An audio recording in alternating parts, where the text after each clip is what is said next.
The rising Tulare Lake is putting PG&E on guard with several substations possibly sitting in the path of future flood waters. And now crews are taking some proactive measures to prepare for what's likely coming in the months ahead. Our Ben Morris live in Corcoran tonight with more on those measures that PG&E crews are taking. Ben, good evening.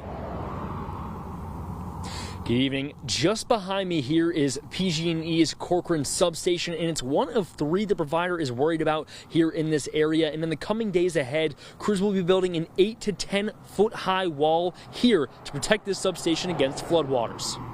This Corcoran substation joins those in Alpa and the unincorporated community of Angiola. That's the site of the most threatened substation and the main priority at this point, with crews already arriving, preparing to construct a 16-foot tall flood wall as a reborn Tulare Lake inches closer and closer. Where it's at right now, it's just a couple hundred yards from the edge of the Tulare Lake. We've seen forecasts that call for 8 to 10 feet of water out there, up to 13 or 14. PG&E's incident management team is continuing to watch each of the stations very closely, just trying to get ahead of the curve and prep for the future. We're looking at it from the perspective of making sure we've done everything we can to protect our infrastructure so that customers have power as long as possible and the infrastructure is protected so that when recovery efforts begin, the power will be there.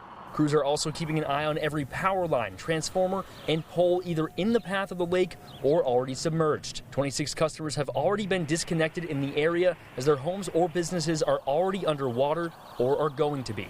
We're going to be disconnecting additional customers in the coming days as we see the waters rising. Losing their power isn't going to necessarily have an impact on them today, but long term, you can see when you're out there what the potential impacts are going to be to everyone's livelihood out there.